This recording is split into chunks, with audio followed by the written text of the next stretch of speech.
Back to commerce friendly. और इस video में हम डिस्कस करने वाले हैं सीए फाउंडेशन मैथ्स पेपर में 10 ऐसे टाइप के क्वेश्चंस जो कि जनरली हर अटेम्प्ट में देखने को मिल ही जाते हैं for CA foundation exam paper 3। अब ये जो क्वेश्चंस हैं these are covered under the topics called as PNC यानी कि परम्यूटेशन एंड कॉम्बिनेशन, एपीजीपी यानी कि सीक्वेंस एंड सीरीज, जो आपका चैप्टर है सेट्स, और उसके साथ साथ measures of central tendency and index number. तो इन 5 चैप्टर्स में से कुछ ऐसे पर्टिकुलर टाइप के क्वेश्चंस हैं जो कि ऑलमोस्ट हर अटेम्प्ट में ही रिपीट होते हैं। ऐसे 10 टाइप के क्वेश्चंस हम इस वीडियो के अंदर डिस्कस करने वाले हैं। यानी अगर ये सिमिलर क्वेश्चंस आप आपके आईसीए की मॉड्यूल से भी प्रिपेयर कर लेते हैं तो अनटिल एंड अनलेस आईसीए कुछ अलग ही पूछ ले आपके पेपर में, आपके एटलीस्ट 4 से 5 मार्क्स और कंफर्म हो जाएंगे after practicing these type of questions.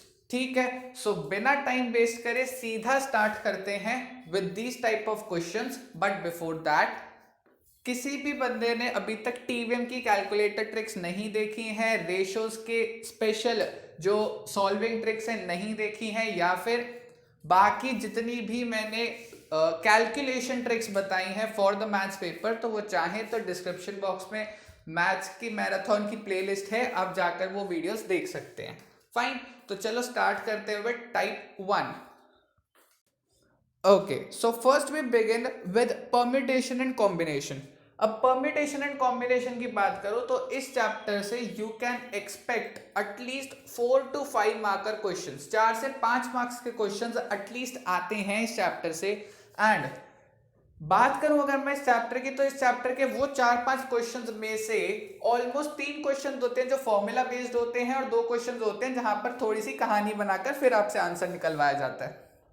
तो सबसे पहले बात करते हैं टाइप 1 ऑफ क्वेश्चन की, जहां पर आपको जैसे सपोज आपके सामने दिख रहा है क्वेश्चन में ऐसा कुछ फ्रेम करके आपको दे दिया जाएगा जैसे कि दे रखा है 18CR equals to 18CR+2 and find हमें करना है RC5, या फिर हमें R की वैल्यू फाइंड आउट करने को कह देगा। यानी इस टाइप ऑफ क्वेश्चंस में हमसे पूछा जाता है एक पर्टिकुलर फॉर्मूला, उसके रिलेटेड क्वेश्चन, और वो फॉर्मूला क्या है, NCR इक्वल्स टू NCN-R। जब भी आप किसी क्वेश्चन में ऐसा क्वेश्चन देखो जहां पर C के ऊपर जो भी नंबर है वो सेम दिखे, तो समझ जाना कि ये क्वेश्चन जो है वो इस कॉन्सेप्ट से रिलेटेड हो सकता है।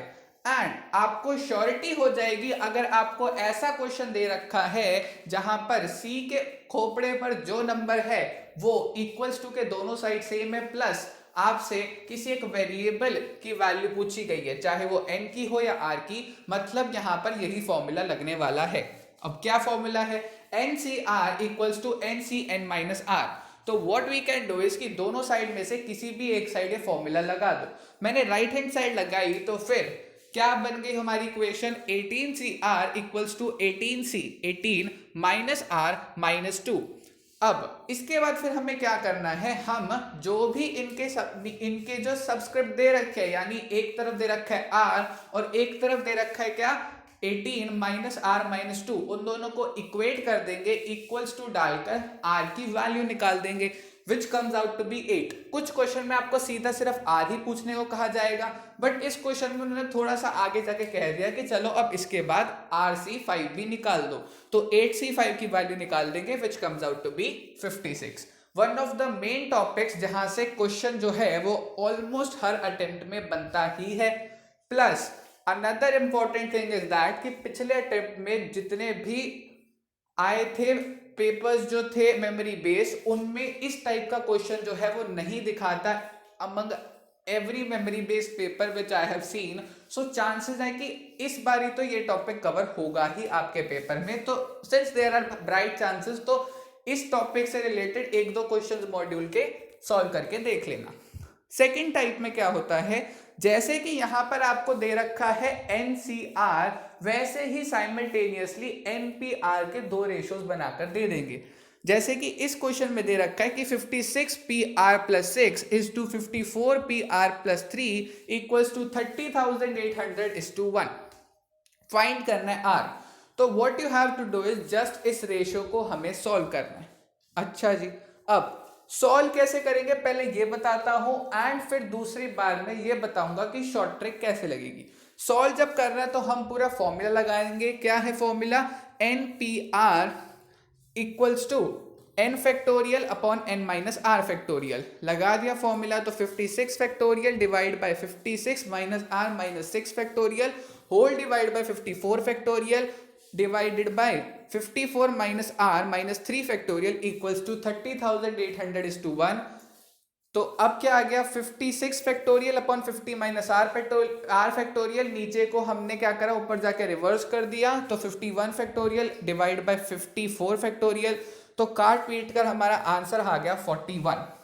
अब इसको करने का सबसे ज्यादा आसान तरीका क्या है? वो तरीका है यहां पर सब्स्टिट्यूशन मेथड, जो कि हमने रेशोज में भी पढ़ा था। अच्छा, क्या चीज सब्स्टिट्यूट करें? अब यहां पर क्वेश्चन में क्या दे रखा है? 56 P R plus 6 is to 54 P R plus 3, ठीक है, equals to 30,800 is to 1। What you have to do is, चार ऑप्शन दे रखे होंगे ना, चारों ऑप्शन को आर की वैल्यू पर डाल के फटाफट एनपीआर करके निकाल दो। जिस ऑप्शन पे आंसर निकल जाए सीधा आपका आंसर। इतनी मेहनत करने की जरूरत ही नहीं पड़ेगी। ये चीज हमेशा ध्यान रखनी है जब भी कोई ऐसा क्वेश्चन आए जहां पर आपको एक इक्वेशन में से एक वेरिएबल की वैल्यू निकालने को कहा जाए। The best method for doing such question in less than 1 minute is by using substitution method. जब भी आपको किसी भी क्वेश्चन के पीछे कोई भी एक वेरिएबल की वैल्यू निकालनी हो, x की वैल्यू निकालो, y की वैल्यू निकालो, g की वैल्यू निकालो, w की वैल्यू निकालो, m की वैल्यू निकालो, सिंपल मेथड समझना, क्या अपने को सब्स्टिट्यूशन मेथड लगाना है यहाँ पे, खत्म कहानी, ठीक है। ओके, नेक्स्ट आते हैं हम टाइप 3 क्वेश्चन पर। टाइप 3 क्वेश्चन कमेटी वाला क्वेश्चन होता है। ऑलमोस्ट हर अटेम्प्ट में ये क्वेश्चन जो है वो आया ही है पेपर में। मेरे अटेम्प्ट में भी था एंड 2020 नवंबर के मेमोरी बेस्ड पेपर में भी ये क्वेश्चन दिखा है। क्या कहता है? वो कहता है कि अ कमिटी, नीचे वाला पॉइंट है, क्या कहता है कि a committee of 6 members is to be formed out of 7 men and 4 women. Calculate the number of ways by which such committee can be formed with at least 2 women. तो अब देखो, क्या हमको 6 मेंबर्स की कमिटी बनानी है और कितने लोग हैं? 7 है हमारे पास मेन और 4 है हमारे पास विमेन। कंडीशन ये कहती है कि इन 6 मेंबर्स में से एटलीस्ट 2 विमेन होनी चाहिए। तो सिचुएशन क्या बन सकती है कि 2 विमेन हो और 4 मेन हो, या फिर 3 विमेन हो और 3 मेन हो, या फिर 4 विमेन हो और 2 मेन हो। लेकिन विमेन तो 4 से ज्यादा हो ही नहीं सकती, तो इससे ज्यादा कोई और सिचुएशन बन ही नहीं सकती। यानी कि ये सिचुएशंस जो है वो बन सकती है सिर्फ 3। यानी कि आंसर क्या होगा? 7c4 into 4c2 plus 7c3 into 4c3 plus 7c2 into 4c4। और हम इन सबको सॉल्व कर देंगे and what our answer comes to be is 371. Fine. Okay. Next, type 4 के क्वेश्चन। टाइप 4 और टाइप 5 वाले क्वेश्चन जो है वो ऐसे क्वेश्चन है जो कि आपके आईसीआई के मॉड्यूल में है बट अब तक इंस्टीट्यूट ने नहीं पूछे। एंड ये ऐसे क्वेश्चन है जिनके ऊपर एक पर्टिकुलर फॉर्मूला लगता है। बस अगर आपको फॉर्मूला याद है you can easily solve these questions. क्या है क्वेश्चन? क्वेश्चन में आपको ऐसे दे दिया जाएगा कि 500c92 equals to 499c92 plus nc91, find n। तो यहां पर एक चीज आपको याद रखनी है, जब भी ऐसा है तो यहां पर एक फॉर्मूला होता है क्या कि n+1cr equals to ncr plus ncr minus 1। ये फॉर्मूला याद है आपको तो सीधा आप इसका आंसर लिख सकते हैं क्या? 499, ठीक है। ओके, नेक्स्ट, जैसे ये था n+1cr का, वैसे ही साइमल्टेनियसली एक फॉर्मूला होता है n+1pr का। जैसे क्वेश्चन में दे रखा है 500c80 equals to 499c80 plus x 499c, sorry c नहीं, यहां पर p आएगा। I am extremely sorry. Type 5 जो है वहां पर जब 500c80 लिखा है it should be 500p80, fine, 500p80। तो इस सिचुएशन में हमें क्या करना है? x की वैल्यू निकालनी है। तो यहां पर नीचे वाला फॉर्मूला लाएगा जो कि क्या कहता है कि n+1pr equals to npr plus r into क्या एन पी आर माइनस 1। तो यहां पर अब x की वैल्यू कितनी आएगी, r, जो कि कितना है 80। Fine, okay. नेक्स्ट हम बात करते हैं क्वेश्चंस की which are from the topic sequence and series, यानी कि एपीजीपी। अब एपीजीपी जो है वो ऑलमोस्ट 3 से 4 मार्क कवर करता है आपके पेपर में, जिसमें से 2 से 3 क्वेश्चंस तो हमेशा एक जैसे ही दिखते हैं। जिसमें सबसे पहला क्वेश्चन है जो आपके सामने दिख रहा है टाइप 1 के नाम से, जहां पर आपको 2 टर्म्स की वैल्यू दे दी जाएंगी। दैट आपको कह दिया जाएगा कि in a given AP 6th term है ये और 10th टर्म है ये, 20th टर्म निकालो, 16th टर्म निकालो, 24th टर्म निकालो, एक्सेट्रा। जैसे कि इस क्वेश्चन में दे रखा है कि 6th टर्म है 74, 10th टर्म है 98, 20th टर्म निकालो। तो 6th टर्म की हम अगर ए एन की बात करें तो ए एन का फॉर्मूला क्या होता है, a plus n minus 1 into d, यानी 6 क्या हो गया, ए 6 हो गया, ए प्लस 5डी 74, ए प्लस 9डी 98। एलिमिनेशन मेथड से डी की वैल्यू निकाली, फिर किसी भी एक इक्वेशन में सब्स्टिट्यूट कर देंगे तो ए की वैल्यू आ जाएगी, आसानी से हम A20 निकाल देंगे। Fine, okay. नेक्स्ट बात करता हूं टाइप 2 के क्वेश्चन की, जो कि काफी ज्यादा इंपॉर्टेंट क्वेश्चन है एंड पेपर्स में पूछे भी जाते हैं। क्या है वो, कहता है कि 3 नंबर्स आर इन एपी, उनका सम दे रखा है हमें 21, प्लस हमें कहता है क्या कि if 1, 5 and 15 are added to them respectively then they form a GP, और हमें कहता है कि वो नंबर्स फाइंड करो। अब जब भी आपको ऐसा क्वेश्चन आए जहां पर 3 नंबर्स एपी में हैं ऑन एंड उनके बारे में कुछ बता रखा है, you have to always assume those numbers to be a minus D, a और a प्लस डी। ठीक है, हमेशा यही आपको अज्यूम करना है। फाइन, अब अजम्पशन का रीजन है क्योंकि जब आप इन तीनों को ऐसे अज्यूम करते हो तो जब भी आप इन तीनों का सम निकालोगे तो माइनस डी और प्लस डी कैंसल आउट हो जाएगा, तो ए आ जाएगा, यानी आपकी मिडिल टर्म तो यही निकल जाएगी। यानी अकॉर्डिंग टू क्वेश्चन सम क्या दे रखा है 21, यानी ए माइनस डी प्लस ए प्लस डी कितना आ गया 21, यानी 3 इक्वल्स टू 21, ए आ गया 7। अब इस पॉइंट पर आपको क्या करना है, 1 मिनट थमना है। क्या करना है फिर आपको, इसके बाद चेक करने हैं ऑप्शंस। कोई भी ऐसा ऑप्शन जिसकी मिडिल टर्म जो है वो 7 है, अगर एक ही है ऐसी ऑप्शन तो वही आपका आंसर है, आगे सॉल्व करने की जरूरत ही नहीं है। बट बाय एनी चांस ऐसी सिचुएशन आ जाती है जहां पर 2 ऑप्शन ऐसे दे रखे हैं जिनकी मिडिल टर्म जो है वो 7 आ गई सपोज, तो उस केस में हम इसको आगे सॉल्व करेंगे। तो कैसे करते हैं, देखो क्या कह रखे कि अगर हम उन नंबर्स में 1, 5 और 15 ऐड कर दें तो वो जीपी बन जाएगी। यानी कि नंबर्स क्या है अभी 7 माइनस डी, 7 और 7 प्लस डी, उनमें 1, 5 और 15 ऐड करा तो नंबर्स क्या हो गए 8 माइनस डी, 12 और 22 प्लस डी, और वो कहता है कि वो जीपी में है। और जीपी में फंडा क्या होता है, जीपी में फंडा होता है B upon A equals to C upon B. Solve करा और डी की वैल्यू क्या आ गई 2 एंड माइनस 16, वैल्यू पुट कर दी इन द अबव 3 नंबर्स, तो नंबर्स क्या आ जाते हैं 5, 7, 9 या फिर 23, 7 और माइनस 9। अब जनरली बात करूं तो आपको नीचे तक सॉल्व करने की जरूरत ही नहीं पड़ेगी।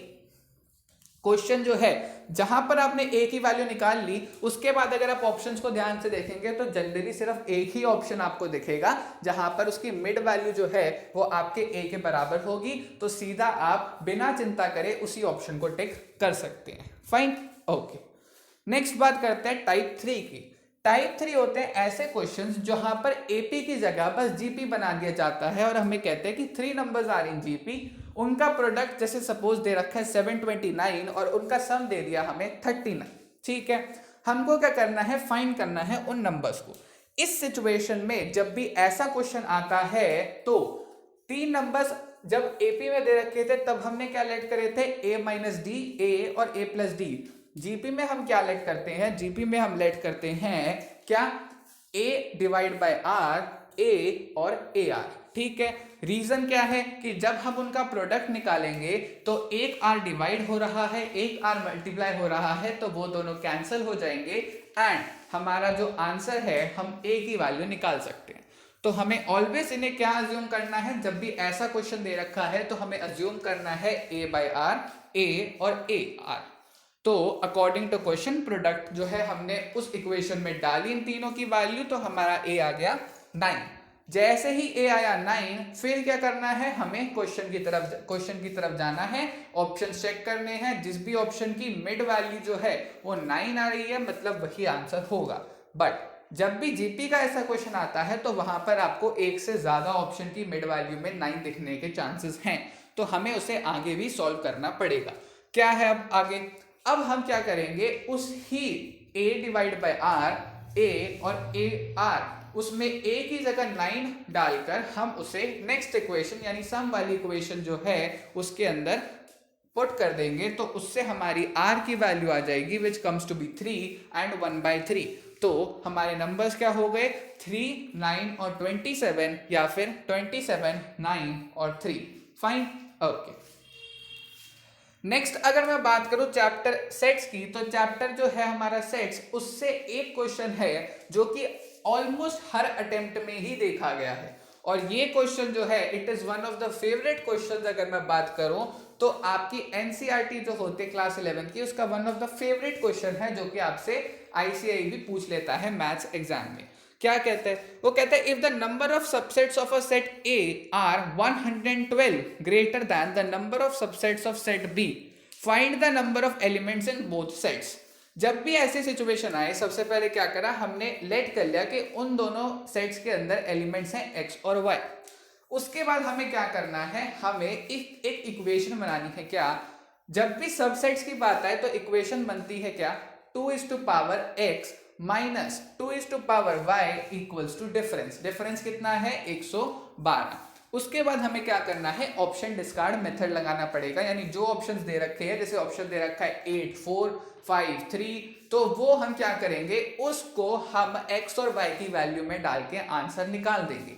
लेकिन यहां पर भी एक छोटा सा टाइम सेविंग ट्रिक है, वो ये है कि जब भी हमें क्या दे रखा है, हमें दे रखा है जैसे कि subsets of A are greater than subsets of B, तो what you need to remember is कि हमेशा x की वैल्यू y से बड़ी होगी, यानी 4 ऑप्शंस में से केवल 2 ही ऑप्शंस ऐसे होंगे जहां पर आपको दिखेगा कि x की वैल्यू y से बड़ी है। तो आपको क्या करना है, ऑप्शन डिस्कार्ड मेथड लगाना ही उन दोनों में है, बिकॉज उन दोनों में से ही एक आंसर है, तो जल्दी आपका आंसर जो है वो निकल आएगा।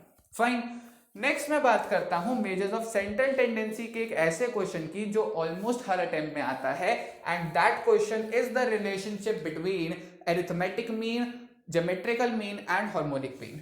क्या है वो, इनके बीच का रिलेशनशिप ये है दैट ज्योमेट्रिक मीन का स्क्वायर जो है वो arithmetic mean into harmonic mean के बराबर है, यानी इसको मैं कह सकता हूं that geometric mean equals to under root of harmonic mean and arithmetic mean.